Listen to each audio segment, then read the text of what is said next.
Mayong hapon sa tanan, labi na gyud sa akong mga kaigsuonan nga nagapaminaw karon sa niningat na sa kapunon karon para sa pag isgot pa sa pagpamalandong sa balaang pulong sa Dios. Pribilehiyo na sad nato karon og kay gayud na sab nga kita makadungog sa iyang mga pulong bisan pa man ining orasa. Akong tambaya usab ang mga kaygalaan karon og mga nagapaminaw nini karon amo ang programa sa kahanginan kining amo ang live streaming.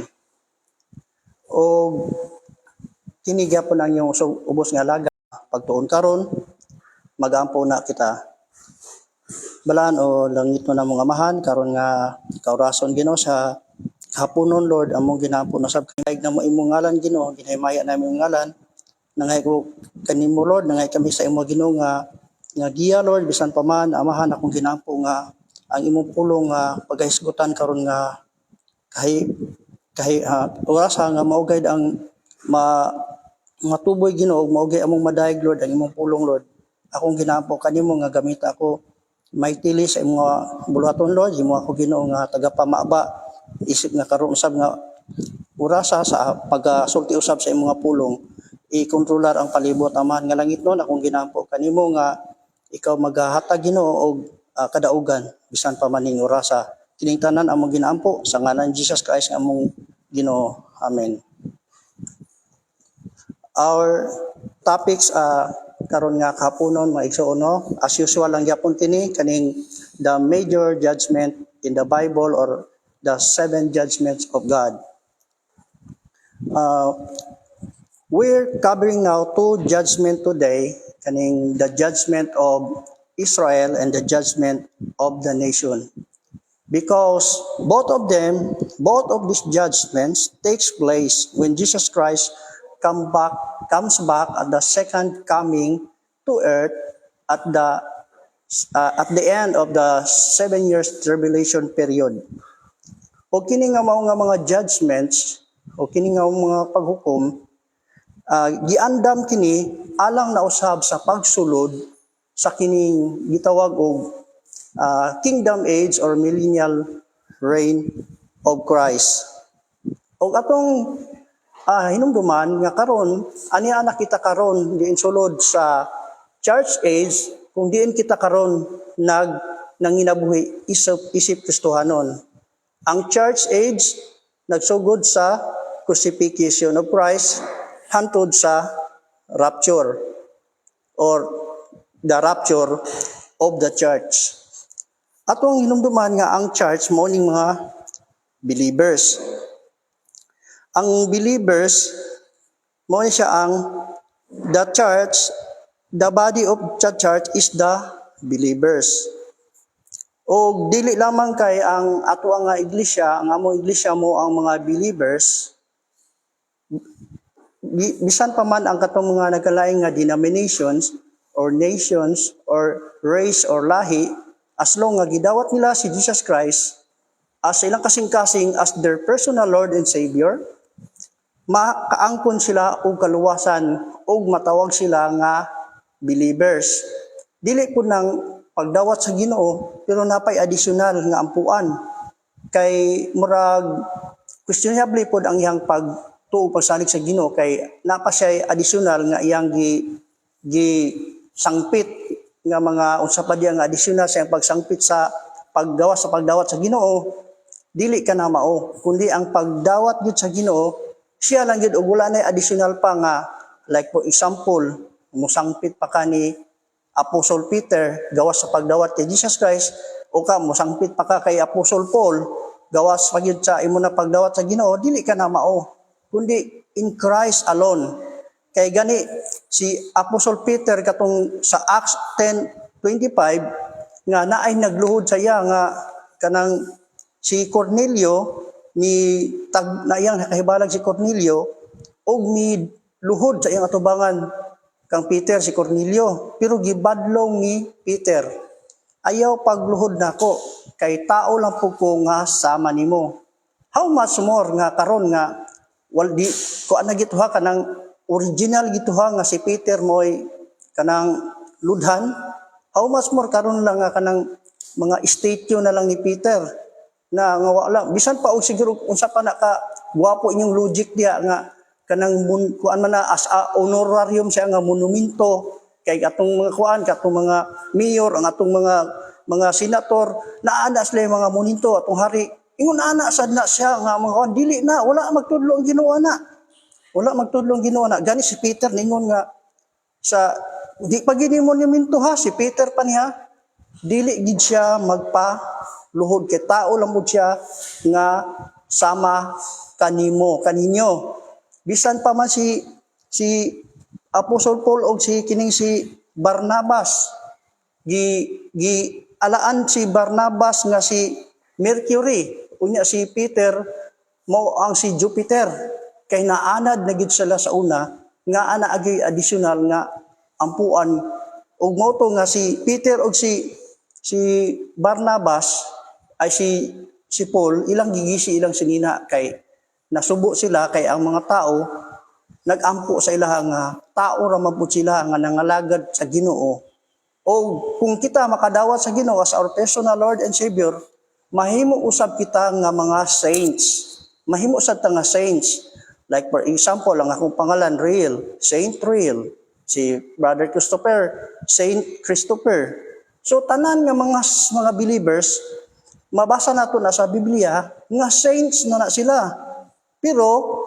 nagdepende na po na siya sa mga rewards dili para sa mga Apostle Paul nga grabe gid ang ilang ay grabe sa mga apostles nga grabe gid ilang mga pagpangalagad sa Ginoo mauna nga gani si Peter gilangsang sa cross nga pinabali si Bartolome gipanitan nga buhi si James the Less or kinsa batong isa ka James nga gi bangkaw no ug uban pa nga mga martyred nga mga apostol sa unang nga panahon pero mga tao lang to sila nga mga nagdawat kang Ginoong Kristo og nangalagad sa Ginoo og paghuman ni ang church mao kini siya ang i-rapture gikan natong sa crucifixion of Christ hantod sa rapture ang church ani mao na ni siya ang i-rapture sa diha nga kuaon na sa Dios ang church diri sa kalibutan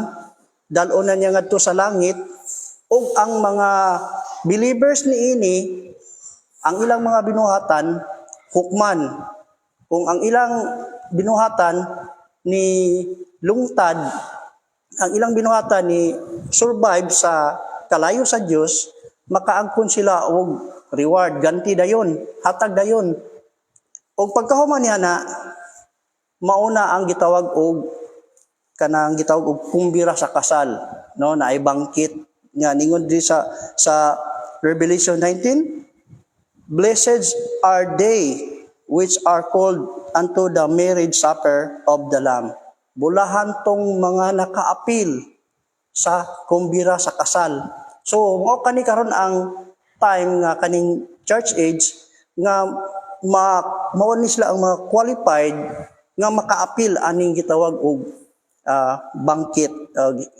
gawas sa makadawat og reward wala ta masayod sa rapture but we do know that it will happen it's an imminent event it's an imminent event that we should but we should always be looking for it ningon diri while there are no signs of rapture but there are signs in the world that are happening today karon lang gani no na ay ang mga sa atong panahon sa kalibutan karon daghan na kay ang mga panghitabo nga wala na kita kasabot gani sa nasod sa Libya adunay 20,000 ka tawo nga nangamatay tungod lang sa baha sa Bago usab na namatay nga 14,000 ka mga tao sa Bago dili Bago nga Bago Playa o Bago kuana Bago Zero Bago Myanmar no Bago Myanmar namatay tungod sa grabe nga ulan.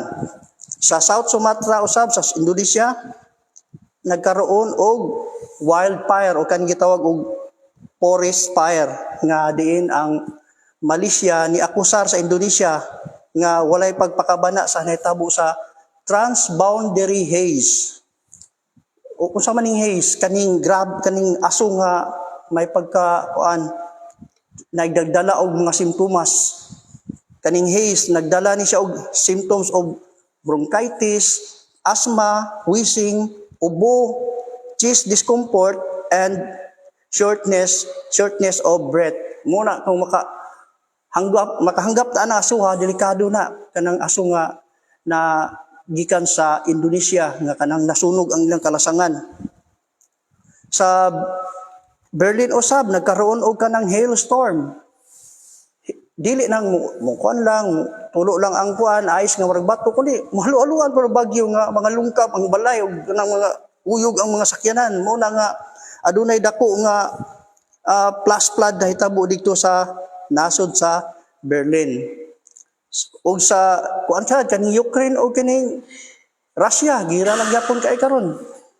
Pero naglisod jud ang Russia sa Ukraine tungod kay kaning mga armas nga ginahatag sa US sa Ukraine nga kaning gitawag og M142 HIMARS nga usa ka missile nga kung asa itumong ang mao nga lugar maigo gid kini sama sa amo nga depots sa depot, headquarters, mga tulay, groups of personnel, mga tangke o mga vehicle, maigo gid ang gihatag sa US nga kining M142 HIMARS. Ug ang British mo naghatag po sa kuan sa Ukraine kaning FGM 140 Javelin missile. Busa naglisod gid kayo ang Russia sa pagpiog sa Ukraine ug karon usab ang Israel ug Palestine nga diin nagsige pagyapon og tensyon sa Israel ug sa Palestine.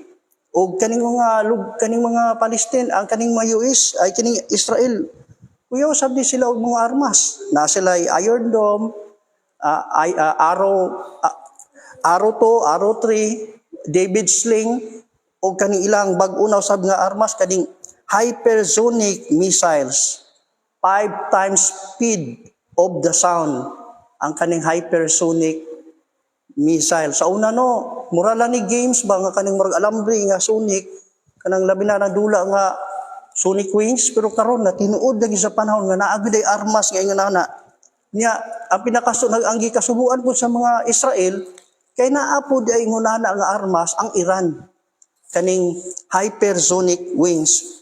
Pero katong nakita nako no nga si President Duterte ni advise gid siya no kung siya lang daw ang kuan iya bumbahan ang kanang kuan Palestine para sa iya lang nga advice nga iya nagitong ihulog si kani ang gipasabot nga ihulog si kuan si Jericho. Dili si Jericho Rosales kundi Jericho nga atomic bomb sa Israel nga grabe ni kung mahulog ning Jericho way siguro kita po diri sa Pilipinas maapilan po ta og katayog sa kaning gitawag og atomic bomb nga ginganlag Jericho sa Israel. Og sa og kanisang Iran og USA wala lang gyapon ni sila wala gyapon ni sila maghuman. Sige lang gyapon ni sila bangi nga ang Iran mao ni ang nagasuporta sa Hezbollah o kaning kitawag og Hamas nga mga kuan og walay katapusan nga away. Grabe kay silang mga armas no dili gid ba wala gid ta na sa Pilipinas ba nga mga armas kanang ilang mga gipanglitok na ko ganiha nga mga high-tech nga mga armas. Nga ang atong nibalaan nga armas sa Pilipinas granada lang taon. Ang ilaha high-tech na gid kayo ang mga armas sa Pilipinas. Namaday kuan sa Pilipinas katong hybrid daw tawag. Pero di lang gyapon na magkuan. Pero may na lang kay naabot ang Pilipinas. Pero kung kuan sad na may mga armas sad gato day mga pero ang akong pasabot ani mga igsuon nga bisag wala tanana ang ato yung armas mao ang prayer. Ang atong prayer gyud ang tanging hinagiba nato nining kalibutan nga makalilisod na o dili masabtan nga sitwasyon sa atong nasod karon. Ang pag-ampo lang gid kanunay sa Ginoo ang atong hinagiban. Ningon ang Bible, pray without ceasing. Atong hinumduman usab nga ang rapture maugyoy mauna kaysa 7 years tribulation, o before sa 7 years tribulation mauna ang second coming of Christ. O kita usab karon di ata karon himutang sa church age, mo rapture, 7 years tribulation, mo second coming, mo na ni ang millennial reign of Christ, naata karon sa church age. O ang mga samtang ang mga tao sab nga nahibilin nining kalibutana, including ang Israel, muagi ni sila og 7 ka tuig nga kasakitan. Og ato karong hisgutan ang mga pipila ka mga events sa gitawag og 7 years tribulation.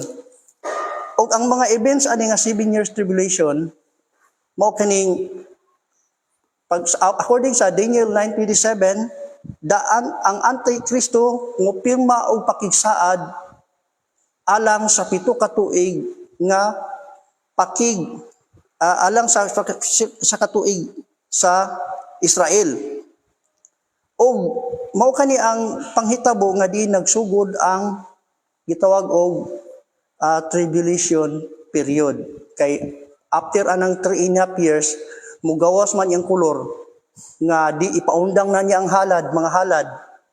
Og diha padayon makapakong ang mga taga-Israel nga dili day na mo ang tinuod nga Kristo.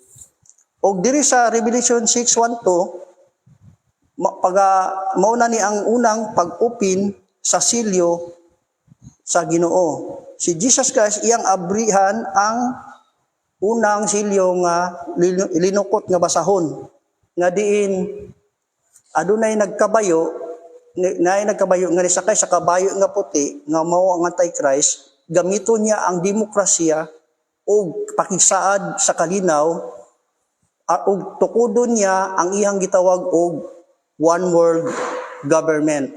Og sa ikaduha nga silyo nga mabasa to sa Romans 3, iya magpapaila na siya sa gubat sa tibuok kalibutan. Og sa ikatulo nga silyo, ang ikatulo nga silyo sa sa Revelation 6:5-6, mao na ang mga pag-antos tungod sa grabe nga kagutom o pagmahal sa mga palaliton aning tungura kani ikatulo nga silyo. Tungod kani resulta sa grabe nga gira sa tibuok kalibutan. Og sa Revelation 6:7-8, mao ni ikapupat nga silyo nga diin 1/4 sa tao sa tibuok kalibutan mga matay. Kung ibutang nato ang ato ang populasyon karon is tibuok populasyon sa tibuok kalibutan 1.5 billion, so ang 1/4 niya na maoy na nga matay tungod sa gira. Siguro mga 300 million siguro kilaman ang 1/4 anang kuan. Og ang ika-5 nga silyo nga mabasa sa Romans 6:9-11, mao na kining manggawas ang mga Christians, believers, mga martyrdom or mga martyrs nga diin resulta kini sa pagsangyaw sa 144,000 nga mga Hudyo. O daghan ang mga tao ani nga nakaangkon sa kaluwasan apan gimartir sila sa mga leader sa gobyerno o ang kining harlot nga mao ang false religion. Pamatyon lang gihapon sila, pero at least nakaangkon sila sa kaluwasan. Ang ikaunom nga silyo mao kaning pagbubo na sa kaligotgot sa Dios ug adunay dako kayo nga mga linog nga mahitabo nga wala na to ma-experience ka sa linog nga wala gid mahitabo pa nga grabe nga kalinog aning panahon na nga diin ang mga linog karon grabe naman mga intensity 6 iti kusog naman kay nasa tuwa pero kani gyud nga panahon na sa panahon sa tribulation grabe gyud kayo ang linog aning nga mahitabo kaning sa silyo ikaunom nga silyo ug ang ikapito nga silyo mao na kini ang pagpaila na usab sa first trumpet og nag-andam alang sa mao nga grabe na usab nga yugto sa ikaduha nga yugto sa kasuko sa Dios. Og dili na upad pud kita sa kining gitawag og the seven trumpets. So sa sunod sa sunod sa kuano sa tribulation di ay adunay tulo ka 7, 7. 7 ka silyo, 7 ka trumpet, o 7 ka bayals. Dili na punta sa 7 trumpet. O nagresulta kini sa mga kakahuyan o mga sagbot nga naay dako nga 1/3 of the trees and green grass being burned up by hellfire and blood cast upon the earth. Adunay dako kaayo nga hellfire kanang ice nga naay kalayo. Unya ang nya mobanaw ang dugo sa kalibutan. Mao na siya ang first trumpet. Ang second trumpet mao ni siya ang adunay dako nga bukid nga sulfur.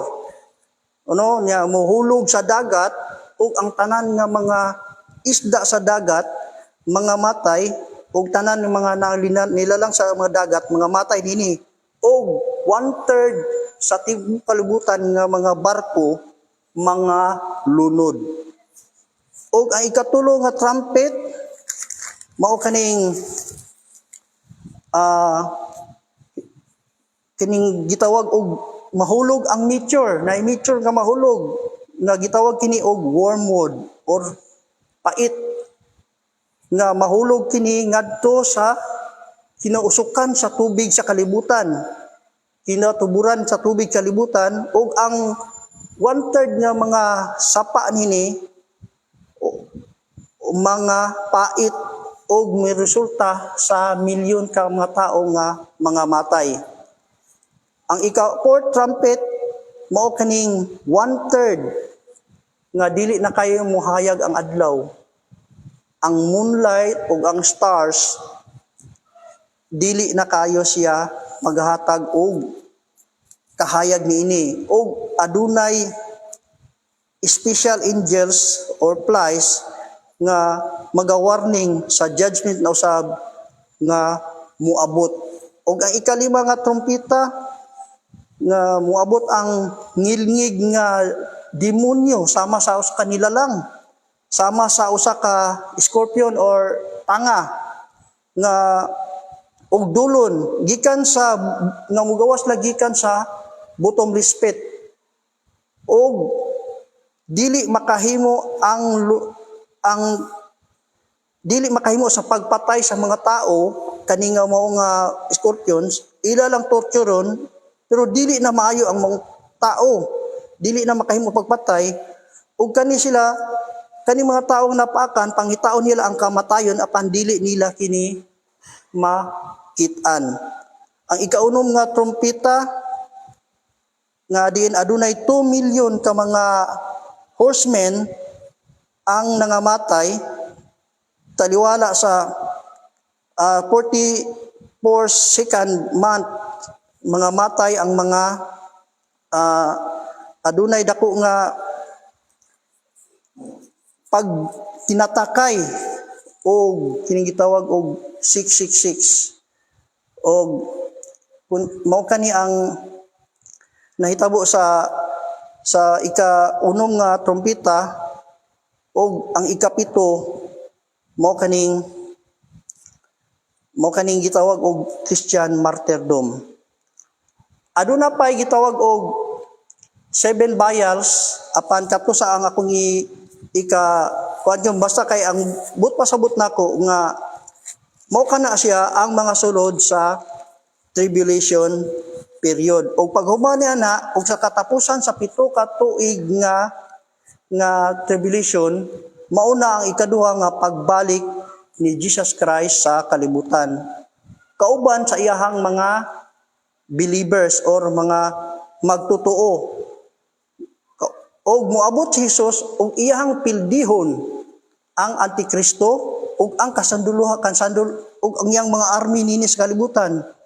According sa Revelation 19 verse 14 to 15. Revelation 19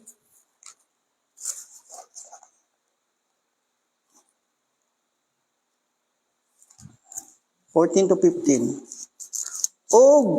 And the armies which were in heaven followed him upon white horses, clothed in fine linen, white and clean.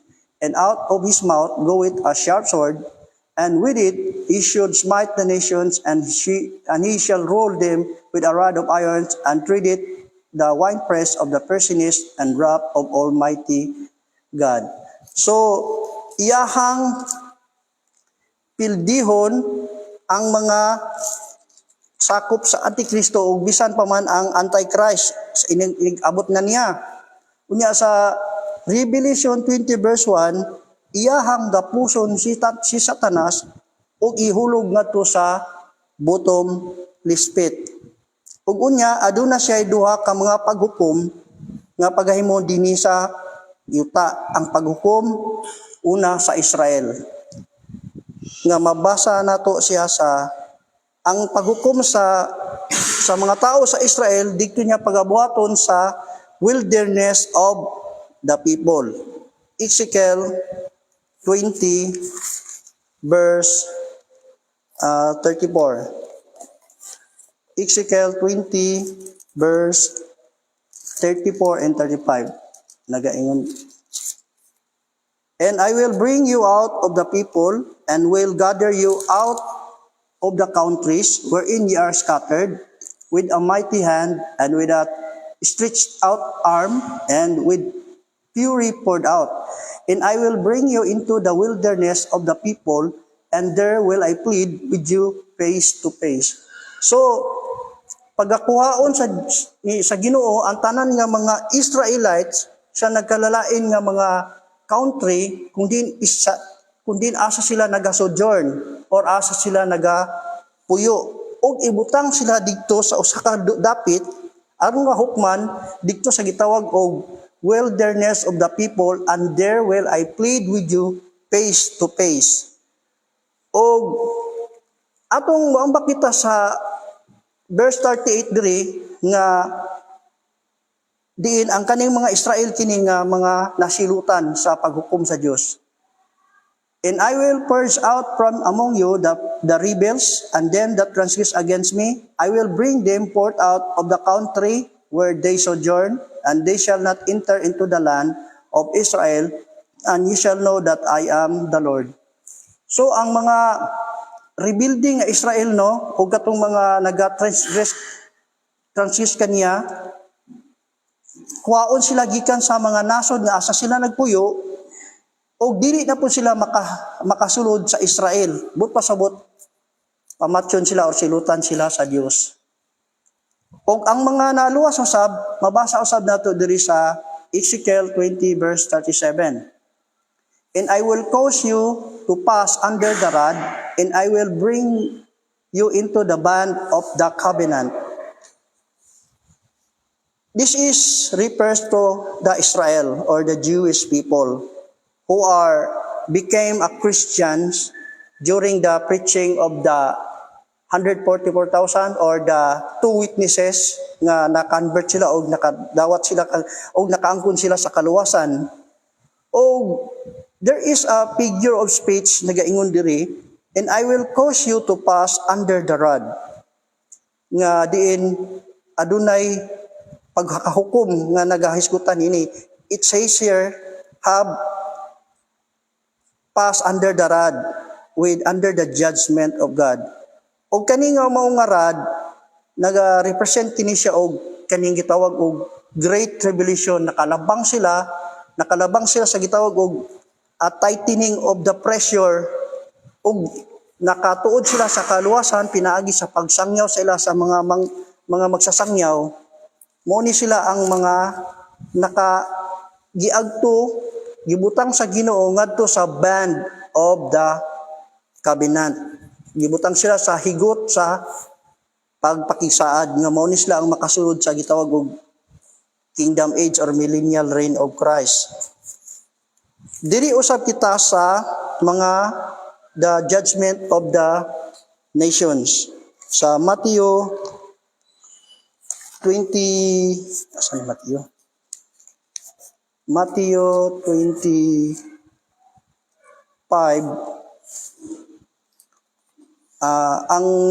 o kani nga judgment diri kini siya i-held sa Joel 3:2.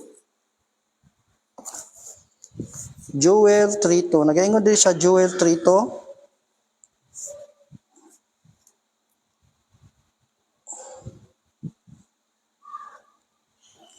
Joel 3:12. Let the heathen be weakened and come up to the valley of Jehoshaphat, for there will I set to judge all the heathen round about.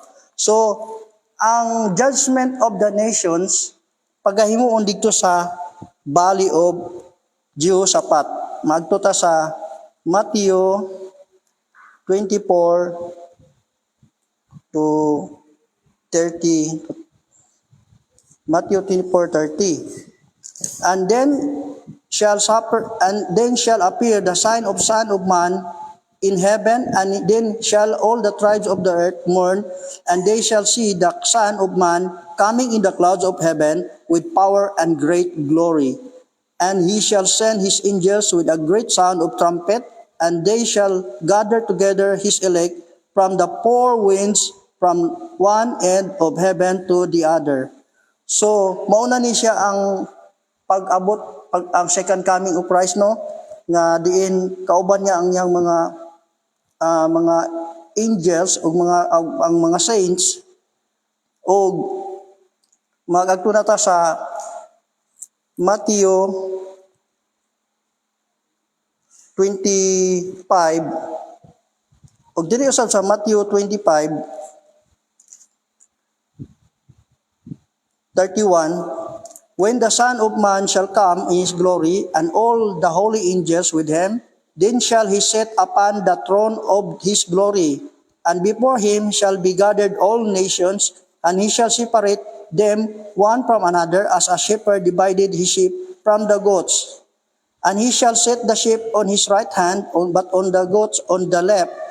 Then shall the king say unto them on his right hand, Come ye blessed of my Father, inherit the kingdom prepared from you from the foundation of the world.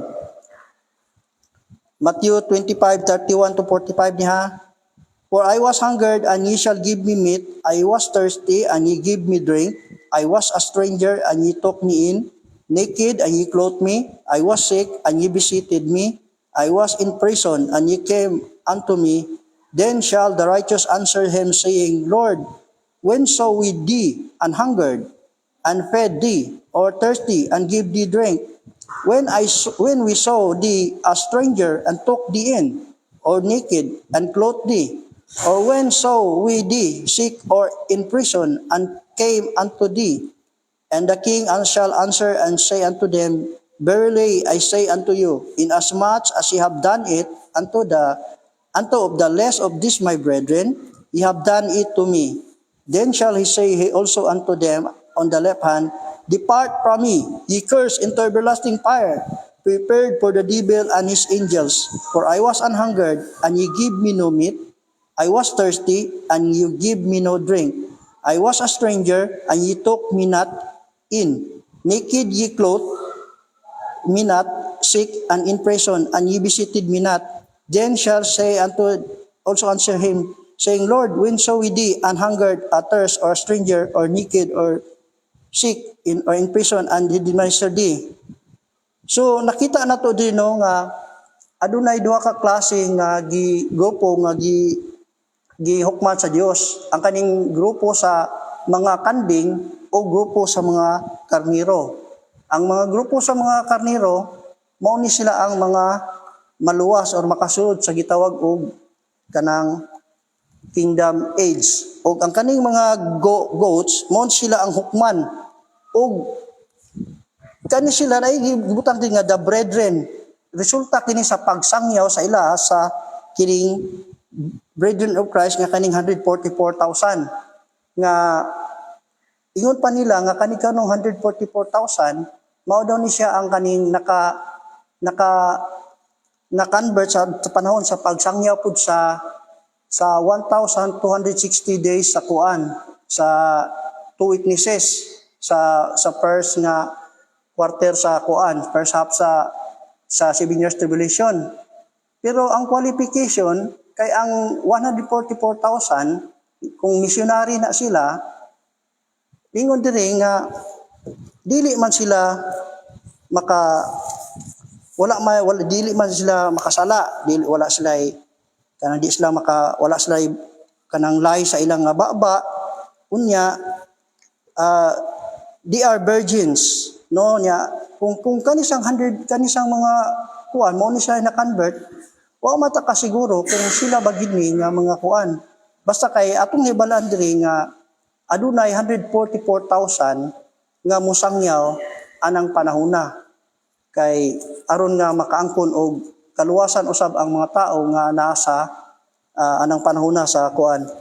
Mga igsuon, ang ato ang kaluwasan karon sayon kaayo kay naapata sa gitawag og grace dispensation. Ayaw paabuta nga ang imong kaluwasan sama ani nga grabe nga kalisdanan ang moabot. Kung nakita nimo nga kana delikado ka ng adlaw, dawata si Jesus Christ karon samtang sayon pa ang kaluwasan. Kay ang kaluwasan karon pinaagi lang sa pagdawat kay Jesus Christ. Grasya ang kaluwasan karon.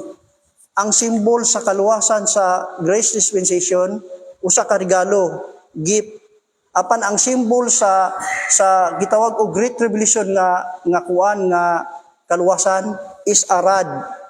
Kanang sungkod nga grabe kaayo imong agian una ka maluwas. Busa karon pa lang kung imo kanang buhaton nga dawaton nimo si Jesus Christ as your personal Lord and Savior, masalbar ka ngadto sa kalisdanan ug sayon ang imong kaluwasan nga maangkon. Magampo kita balaan og labing gamhanan nga Dios karon nga hapuna Lord, nagatuon kami sa pulong, inapunta Ginoo nga kato nga pulong nga among natunan karon Lord, dili kato Ginoo makawang Lord, kundi aduna gyapon kami makuha Ginoo nga mga pagtulon-an niato bisan pa man Lord nga ang among pag-alagad kanimo nagaagad lang gid sa imong pulong Ginoo kami Ginoo nga mga nangalagad kanimo nabuhi lang gid pinagi sa imong sa pagtuo dia kanimo dalagon imong ngalan karon nga orasa Lord sa ngalan Jesus Christ amo kinanya ginadayeg imong ngalan amen amen amen.